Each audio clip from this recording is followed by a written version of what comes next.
शुक्रन या रब्बी शुक्रन।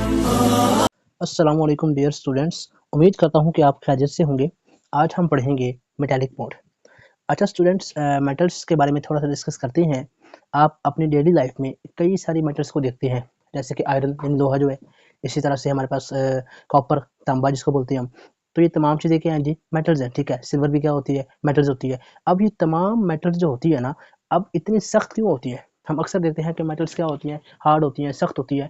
तो उसके पीछे क्या रीज़न होती है? फिर उसके बाद हम अक्सर ये भी देखते हैं कि हम मेटल्स की चादरें बना रहे होते हैं। इसी तरह से हम मेटल्स की क्या कहते हैं, तारे बना रहे हैं। जैसे हम कॉपर की बात करें तो कॉपर को हम बिजली की वायर्स बनाने में इस्तेमाल कर रहे होते हैं। तो आखिर ऐसा हम क्यों कर पाते हैं? तो उसकी रीज़न बेटे हम आज इंशाल्लाह स्टडी करेंगे। तो आइए अपने टॉपिक को स्टार्ट करते हैं। सबसे पहले बात करते हैं कि मेटालिक बॉन्ड होता क्या है।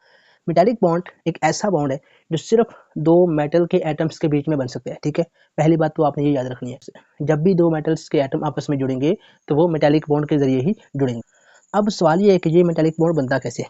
तो बेटे एक बात को आपने याद रखना है कि मेटल्स अपना आखिरी शेल का इलेक्ट्रॉन जो होता है ना, वो आसानी से लूज़ कर सकते हैं।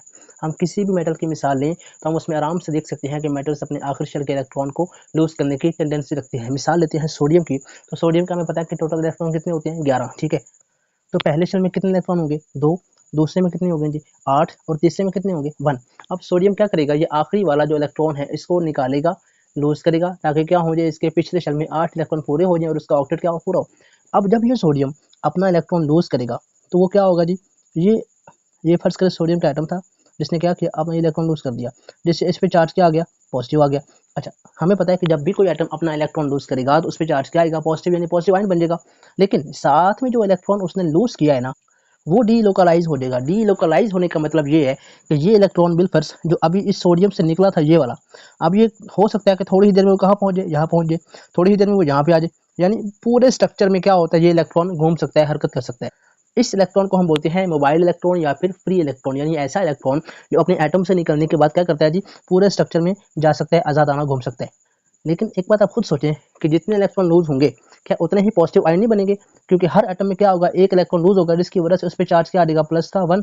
लेकिन प्लस 1 चार्ज के साथ साथ इलेक्ट्रॉन भी क्या होगा, एक लूज होगा, तो +1 -1, यानी ओवरऑल क्या रहेगा, ये न्यूट्रल ही रहेगा। लेकिन क्या हो रहा है, जो इलेक्ट्रॉन फ्री हो रहा है ना, वो हो सकता है कि एक टाइम पे यहाँ पे है, दूसरे टाइम में वो कहीं और जा रहा हो। ठीक है, अब इस फ्री इलेक्ट्रॉन की मूवमेंट के साथ साथ क्या होगा कि हर न्यूक्लियस क्या करेगा, एक एक फ्री इलेक्ट्रॉन को जो कि उसी तरफ से निकला हुआ था उसको आपस में इतना अट्रैक्ट करेगा कि एक मजबूत बॉन्ड बन जाएगा, जिसको हम बोलते हैं जी मेटालिक बॉन्ड।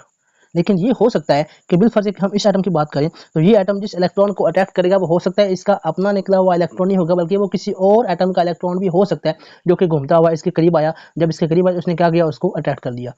अब ये कुछ इस तरह का सीन बनता है कि इलेक्ट्रॉन का एक समंदर बन जाता है। यानी इस पॉजिटिव आयन के आसपास क्या होते हैं, जो इलेक्ट्रॉन डिफरेंट एटम्स से घूम रहे होते हैं, वो इलेक्ट्रॉन क्या करते हैं, इस पॉजिटिव आयन्स को आपस में सराउंड करते हुए इनको जकड़ लेते हैं, जिसकी वजह से जो बॉन्ड बनता है वो कौन सा बॉन्ड होता है जी, मेटालिक बॉन्ड। फिर हम बात करेंगे आखिर वो ऐसे कौन से फैक्टर्स हैं जो इस बॉन्ड की स्ट्रेंथ को अफेक्ट करते हैं, यानी कौन से फैक्टर्स पे इस बॉन्ड की मजबूती डिपेंड कर रही होती है। पहला फैक्टर ये है कि पॉजिटिव चार्ज कितना होगा। अब हमें पता है कि अगर कोई एटम एक इलेक्ट्रॉन लूज करेगा तो उस पर चार्ज क्या आएगा, +1। दो इलेक्ट्रॉन लूज करेगा तो चार्ज क्या आएगा, +2। तो पहली बात ये कि नंबर ऑफ पॉजिटिव चार्ज जो कि उस आयन पे होगा, पॉजिटिव वाले पे, वो कितना होगा। दूसरी बात, कितने इलेक्ट्रॉन लूज होंगे उस एटम में से, इन दोनों पे डिपेंड करेगा। यानी अगर इलेक्ट्रॉन ज़्यादा लॉस्ट होंगे तो बॉन्ड क्या होगा, ज़्यादा मजबूत होगा। इलेक्ट्रॉन कम निकलेंगे तो बॉन्ड वीक होगा।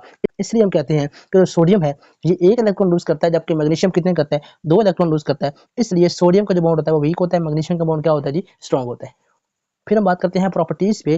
तो जो मेटालिक बॉन्ड होता है ना जी, यही रिस्पॉन्सिबल होता है कंडक्टिविटी का। यानी मेटल्स क्या करते हैं जी, कंडक्टिविटी शो करते हैं, यानी उनमें से हीट और करंट पास कर सकता है। वजह क्या होती है, क्योंकि हमें पता है कि मेटल्स में इलेक्ट्रॉन क्या होते हैं, फ्री होते हैं, मोबाइल होते हैं, यानी वो एक जगह से दूसरी जगह हरकत कर रहे होते हैं।